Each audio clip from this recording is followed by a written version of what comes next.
अब वसीम जाफ़र ऑफिशियल के वीडियोज़ आप वीटो ओटीटी ऐप पर भी देख सकते हैं, जहां हर किसी के लिए unlimited content, cinema, news, entertainment, cartoon और बहुत कुछ, और वो भी बिना किसी सब्सक्रिप्शन चार्ज के। तो अभी डाउनलोड कीजिए अपने स्मार्ट टीवी पर। तो guys welcome back to this IPL special edition with great Wasim Jaffer. Wasim भाई, मुंबई इंडियंस जो हम लोग कल बात भी कर रहे थे कि मस्ट विन है, हर मैच जीतना है, लेकिन आज हम्म। ऑफिशियल मान लीजिए द सीजन इज ओवर। क्या बोलेंगे? हाँ, बिल्कुल बिल्कुल टफ सीजन रहा उनके लिए। हम्म। इनफैक्ट ये सीजन पहले मैच जीत के अच्छी शुरुआत की थी, लेकिन उसके बाद कोई भी चीज़ राइट नहीं हुई उनके लिए। हम्म। तो बहुत ही खराब सीजन, और अगेन आज बहुत ही पुअर डिस्प्ले ऑफ मतलब बैटिंग। टॉस जीता, बैटिंग किया, लास्ट मैच में भी बैटिंग की थी, इस मैच में भी बैटिंग की, बट सिर्फ 155 रन बना पाए, विच वाज वेरी पुअर। हम्म। कोई पार्टनरशिप नहीं हुई, कोई ऐसा बड़ा स्कोर नहीं बना। एक ही 50 प्लस स्कोर बना नमन धीर से, लेकिन कोई सिग्निफिकेंट स्कोर नहीं है, डिफेंडेबल स्कोर नहीं था, और वो पता भी चल गया कि चेन्नई ने कितने आराम से चेस कर गए। तो एक तरह से मैं कहूँगा कि बड़ा ही पुअर सीजन, जिसकी हमको उम्मीद थी कि मुंबई इंडियंस एक स्ट्रॉन्ग कंटेंडर लग रही है, बट बहुत ही खराब सीजन रहा वो। इनफैक्ट पहले 10 ओवर में 94 पर 2 विकेट थे मुंबई इंडियंस की। पहले 10 ओवर डिसेंट गए, लेकिन फिर जो कमबैक किया चेन्नई ने, 160 रन, तो वजह में कम से कम 40 रन शॉट होंगे, 40-50 रन शॉट होंगे। 100%। आई मीन आपको आजकल तो हम देख रहे हैं कि 220 230 चेस हो रहे हैं, तो आप 155 में कहाँ डिफेंड कर पाओगे। और विकेट अच्छा था, विकेट अच्छा था भाई। आपने जब टॉस जीत के बैटिंग लिया तो जाहिर सी बात है आपने अच्छी विकेट होगी तभी आपने बैटिंग लिया हम्म। है, बट वैसे बैटिंग नहीं कर पाए आप। और अगेन वही सेम चीज कि बैटिंग का फ्लॉप शो रहा। जो प्लेयर्स थे वो परफॉर्म नहीं कर पाए। नूर ने बहुत बढ़िया गेंदबाजी की। सीरियसली। अंशुल कंबोज में अगेन उनका बहुत ही ड्रीम सीजन जा रहा है अंशुल कंबोज का। उसके बाद में जेमी ओवर्टन ने बहुत बढ़िया गेंदबाजी की, बिल्कुल ही मारने नहीं दिया। लास्ट में आके बहुत कमाल की गेंदबाजी की। तो ओवरऑल चेन्नई ने बड़ा कंप्लीट मैच खेला अगर आप देखो। और हम्म। यही हम कल बात कर रहे थे कि चेन्नई फिर भी एक ऐसी टीम लगती है कि बिल्कुल। जो थोड़ा सा बेटर खेलती हुई नजर आ रही है, बट मुंबई तो बिल्कुल ही एक तरह से फ्लॉप शो रहा है। हम्म। और अगेन आज भी सिमिलर काइंड ऑफ परफॉर्मेंस। तो बद से बदतर नजर आ रहा है मुंबई इंडियंस का सीजन।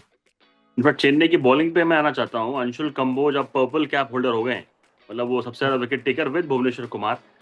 इसके बारे में आपका क्या है? हरियाणा का लड़का है, अपना काम करता है, बड़ा फोकस लगता है, बॉलिंग अच्छी लेंथ हिट करता है।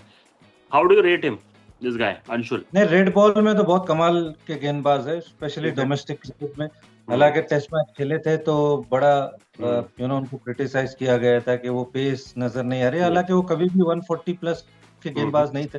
वो 130, अर्ली 130s में बॉल डालते हैं, एट जी। बेस्ट 135 टच करते हैं, बट सीम प्रेजेंटेशन बहुत बढ़िया रहता है उनका, अच्छे एरियाज में बॉल डालते हैं। अगर हम्म। विकेट में थोड़ी सी भी हेल्प मिलती है हम्म। तो वो एक्सप्लॉइट करने की उनके पास क्षमता है। तो अगेन ज्यादा ऐसे लगता है कि बहुत कुछ ट्राई नहीं करते, आके अच्छी hit the deck kind of ball डालते हैं। डेथ में थोड़ा सा एंगल यूज करते हैं, तो चीजें बड़ी सिंपल रखते हैं। अगर हम हेजलवुड को भी देखें तो हम्म। हेजलवुड भी उसी तरह से गेंदबाजी करते हैं कि आके back of a lane ball डालते हैं, ज्यादा रूम नहीं देते। अंशुल कंबोज भी उसी तरह के गेंदबाज है। और नई गेंद पे बहुत ज्यादा कुछ ट्राई करते हुए आप देखते नहीं हो अंशुल कंबोज को कि हम्म। अच्छी वो 6-7 मीटर वाली लेंथ पे बॉल डालते हैं, आपको क्रैम्प करते हैं रूम के लिए। हम्म। और वेट करते हैं कि बल्लेबाज गलती करे, और उसी वजह से उनको विकेटें भी मिलती है। अच्छे अच्छे बल्लेबाजों को उन्होंने आउट किया है, तो बड़ा क्रेडिटेबल परफॉर्मेंस है। एक्चुअली माने नहीं जाते वाइड बॉल के लिए, बट इस सीजन बहुत बढ़िया गेंदबाजी की उन्होंने। डू यू सेम अभी जो ऑप्शन इन्हें मिला था एक बार मौका इंडिया के लिए, उसमें ऑब्वियसली इंप्रेस नहीं कर पाए, बट रेड में जैसे वसीम भाई बता रहे हो, रेड में कमाल का रिकॉर्ड है ऑब्वियसली रेड बॉल में। डू यू सेम फ्यूचर में इन्हें चांस मिलना चाहिए, स्पेशली रेड बॉल में? क्योंकि आपने एक और कंटेंटर बताया था मुझे, हम लोग बात कर रहे थे आकिब नबी के बारे में, कि आकिब नबी की भले इस फॉर्मेट में पिटाई हो जाए, but he is a great find के रेड में इसको यूज कर सकते हो। सिमिलर दिस गाय, ये लड़का भी। थोड़ी सी गति की कमी है सौरभ। अगर हम इंडिया से अच्छा। बाहर खेल रहे हैं हाँ। और थोड़ी राइट। कंडीशंस हेल्पफुल है तो बिल्कुल करेक्ट। सोचना चाहिए। और उनके पास अभी भी मौका है कि चीजें अपनी बेहतर कर सकते हैं। जरूरी नहीं कि आपका एक मैच अच्छा नहीं गया है तो आपको वापस कभी मौका नहीं मिलेगा। आप बिल्कुल लगे रहते हो, आप अपने आप जी, को इम्प्रूव करते हो, और वो बड़े जी, सिंसियर डेडिकेटेड लड़के हैं। अपना काम बड़ा अंडर द रेडार करते रहते हैं। हम्म, तो बिल्कुल किसी के लिए दरवाजा बंद नहीं है। अगर आप परफॉर्मेंस कर रहे हो, आप अपने आप को थोड़ा सा अपग्रेड करते हो, एलिवेट करते हो अपने गेम को, तो क्यों नहीं मौका मिलना चाहिए। एब्सोल्युटली। और इनफैक्ट इस विक्ट्री के बाद अब चेन्नई नंबर 6 पे आ गया है टेबल पे। तो हम्म मतलब जैसे आप पहले भी हम लोग डिस्कस कर रहे थे इस बारे में कि चेन्नई लग रहा है कि उनकी एक फॉर्मेशन नजर आ रही है। तो राज फॉर्म में आ गए, आपके पास हम्म स्पिन में 3 आपके गन बॉलर फॉर्म में लग रहा है, अंशुल फॉर्म में, नूर लग रहा है फॉर्म में। तो वसीम भाई ये ऊपर जा सकती है टेबल के, लग रहा है ये टीम आगे जीत जीत के। मुश्किल है, लेकिन वसीम भाई अटक गए, इम्पॉसिबल तो नहीं है। एक नेटवर्क इशू है वहां पर। हाँ वसीम भाई, हाँ आप थोड़ा इंटरनेट प्रॉब्लम आई थी। हाँ ये नहीं पे बोल रहा था मैं, चेन्नई पे, कि चेन्नई की अब जो फॉर्मेशन है, स्पेशली जो उनके 3 बॉलर्स फॉर्म में है, ओवरटन, नूर देख लो, अंशुल देख लो, बॉलिंग अच्छी हो रही है यहाँ से। और आपके पास ऋतुराज गायकवाड़ भी देखो आज बैटिंग अच्छी करी। कार्तिक शर्मा जब पे पैसा लगाया वो भी इंप्रेसिव लगा, उसने अच्छी मैच्योर्ड इनिंग्स खेली। तो सारे ये जो बॉक्सेस हो रहे हैं टिक हो रहे हैं, अब लग रहा है सही टाइम पे ये टीम फॉर्म में आ रही है। बिजनेस एंड जॉब आने वाला है। नहीं, बिल्कुल बहुत बहुत कंप्लीट परफॉर्मेंस किया है। बॉलिंग बड़ी कमाल की गेंदबाजी की है। गुरजपनीत भी नाम है, बड़ा एक्साइटिंग, वो भी टैलेंट है। बड़ा लंबा लड़का है हाँ सीरियसली। तो स्पिन अच्छी गेंदबाजी कर रहे हैं। अकील हुसैन आज खेले नहीं, लेकिन वो बहुत बढ़िया ऑप्शन है। तो ओवरऑल मुझे ऐसा लगता है कि थोड़ा देर से फॉर्म में आई है चेन्नई, लेकिन है बड़ी अच्छी टीम आज। कार्तिक शर्मा भी, जिस पे इतना पैसा लगाया, आज उनका एक्चुअल वो रूप नजर आया है कि जिसको देख के उनको इतना पैसा दिया गया। आज वो थोड़ा सा फियरलेस क्रिकेट नजर आया, और जिस तरह से उन्होंने बल्लेबाजी की, तो ऑल इन ऑल मैं कहूंगा कि बिल्कुल ये टीम थोड़ी बनती हुई नजर आ रही है। गेंदबाजी भी क्लिक हो रही है, बल्लेबाजी अब ऋतुराज भी फॉर्म में आ गए हैं, संजू फॉर्म में है, कार्तिक शर्मा। तो ओवरऑल ऐसा लगता है कि अगर यहाँ से चीजें हुई तो चेन्नई अगर लगातार यहाँ से 1-2 मैच भी और जीत गई तो थोड़ा सा मोमेंटम बन जाएगा उनका। तो उसके बाद यू नेवर नो, किसी के लिए भी डोज तो शट नहीं है, अनलेस ऑब्वियसली आप मुंबई इंडियंस के लिए तो अब मुश्किल हो गया है। एलएसजी, केकेआर हमको लगता है कि उनके लिए थोड़ी मुश्किल है, लेकिन बाकी जो 3-4 टीमें हैं वो उनके लिए बिल्कुल रास्ता खुला हुआ है।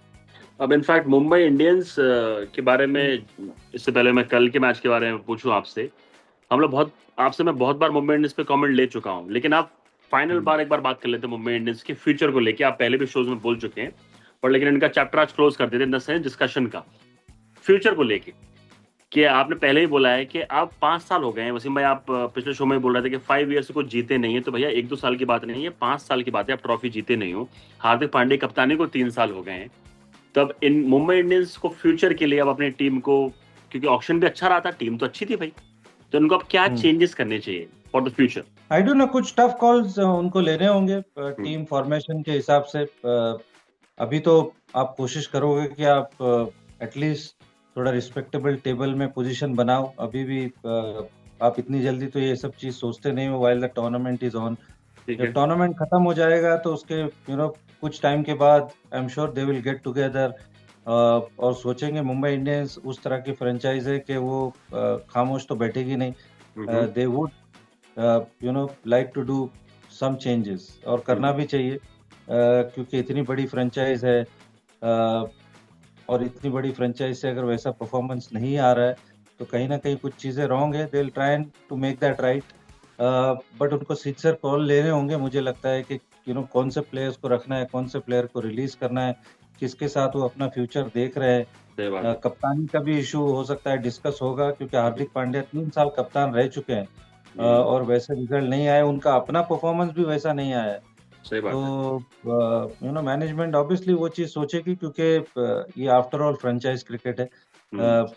यहाँ पर बहुत ज्यादा आप इमोशन लगाते नहीं हो, क्योंकि आप इतना पैसा लगता है तो आप रिजल्ट के बारे में सोचते हो। तो I am sure Mumbai Indians भी उस लाइन में सोचेगा once the tournament is over.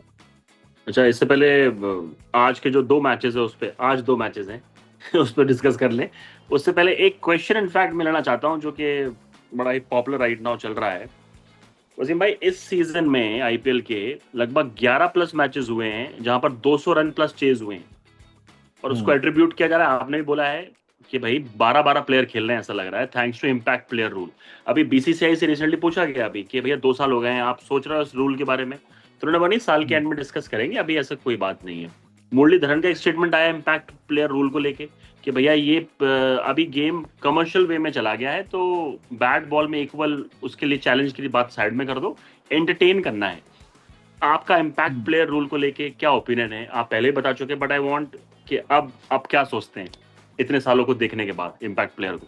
नहीं, इम्पैक्ट सब नहीं होना चाहिए। मैं तो जब पहले सीजन में आया था तब भी मैं यही चीज बोल रहा था जी कि ये तो एज गुड एज आप 12 प्लेयर से मैच खेल रहे हो। एग्जैक्टली 12 वर्सेस 12 हो तो गया है एग्जैक्टली। हाँ, तो ये तो बिल्कुल फेयर नहीं है और इंटरनेशनल क्रिकेट ऐसी होती नहीं है। तो जी we are not training rightly for international cricket. Even though हम T20 वर्ल्ड कप 2 बार जीते हुई टीम है हमारी, तो we have manage to do well.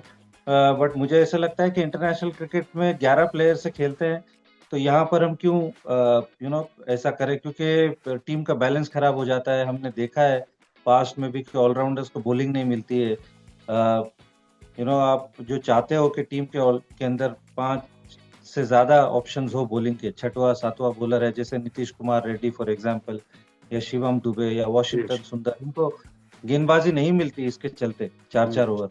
तो आई जस्ट फील के थोड़ा सा अनफेयर है वो रूल, बट कहीं ना कहीं बीसीसीआई को वो सोचना चाहिए कि नेक्स्ट ईयर से अगर हम उसको चेंज करें, और शायद जब ये चेंज होगा तो मुझे ऐसा लगता है कि जो इतने बड़े बड़े स्कोर बन रहे हैं, शायद ये भी स्कोर थोड़े कम हो जाएंगे, क्योंकि अब वो बल्लेबाज उतने फियरलेस बैटिंग कर रहे हैं, क्योंकि उनको पता है हमारे पास एक एक्स्ट्रा बैट्समैन है।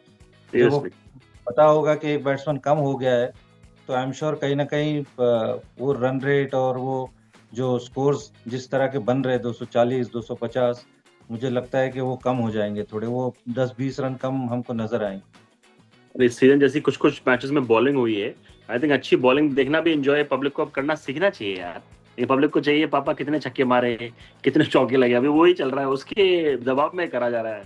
अजीब है, लेट्स सी क्या होता है। 2 मैचेस हैं आज, एक गुजरात वर्सेस पंजाब इन अहमदाबाद, उसमें प्रेडिक्शन आपका? नहीं, वो प्रेडिक्शन तो मैं दे ही चुका हूँ, हमने जो कल बात की नहीं, हमने केकेआर वर्सेस करा था, वैसे मैं इस मैच का नहीं किया था, केकेआर वर्सेस वो करा। पंजाब इसमें फेवरेट्स है फॉर श्योर। पंजाब हालांकि पिछला मैच हार कर आ रही है, बड़ा रन चेज उनके सामने हुआ था। गुजरात मैच जीत कर आ रही है, गुजरात के पास थोड़ा सा मोमेंटम है, बट अगेन मैं कहूंगा कि पंजाब थोड़ी सी फेवरेट्स नजर आती है, क्योंकि एक ही मैच हारी है। हालांकि बॉलिंग में थोड़ी सी इश्यूज हैं उनके, इसमें कोई शक नहीं है। अर्शदीप लास्ट मैच में भी काफी रन उनको पड़ गए। उसके बाद में जेवियर बार्टलेट को नहीं खिलाया गया था, को खिलाया गया था। तो ओवरऑल मुझे ऐसा लगता है कि कहीं ना कहीं उनको सोचना होगा कि वो फिर से वो कॉम्बिनेशन पे जाना होगा या नहीं। अर्शदीप को थोड़ा अपना फॉर्म लाना होगा। अर्शदीप बीइंग इंडिया के स्ट्राइक बॉलर हैं, लेकिन उस तरह की गेंदबाजी नजर नहीं आ रही सिवाय एक मैच के। तो बट उन सब के चलते हुए भी मैं कहूंगा कि थोड़ा सा पंजाब किंग्स फेवरेट है। हालांकि गुजरात की जिस तरह से बॉलिंग चल रही है, रबाडा जिस तरह से जिस फॉर्म में गेंदबाजी कर रहे हैं, सिराज कर रहे हैं, राशिद भी थोड़े रंग में नजर आ रहे हैं, तो गुजरात की बॉलिंग थोड़ा सा टेस्ट करेगी पंजाब की बैटिंग को। लेकिन वहीं गुजरात की बैटिंग थोड़ी सी, हम सबको पता है कि नंबर 3 के बाद में थोड़ा सा बहुत ज्यादा कुछ है नहीं वहाँ पे। सही बात है। तो वो चीज को देखते हुए थोड़ी सी पंजाब फेवरेट्स है। इनफैक्ट इस सीजन में कोई भी आपको ऐसी टीम नजर आ रही है जिसका कोई फियर फैक्टर हो? किस जमाने में मुंबई का होता था, चेन्नई का होता था कि यार उनका एक ऑरा होता था, तो क्या वो पंजाब में वो चीज है? वो नजर आता है आपको कि यार ये टीम टफ टू बीट है, लाइक टीमों के बीच कि यार सारे बॉक्सेस टिक कर रहे हैं? या फिर नहीं, उन टीमों की बात ही अलग थी, वो जो चेन्नई लगातार जीत रही थी समय, या फिर मुंबई जीत रही थी, ऐसी कोई टीम नजर आती है इस आईपीएल में? पंजाब बहुत बढ़िया क्रिकेट खेल रही है। पंजाब को थोड़ा सा रिस्पेक्ट देना चाहिए, क्योंकि आधा सीजन चला गया और सिर्फ एक ही मैच हारे हैं वो।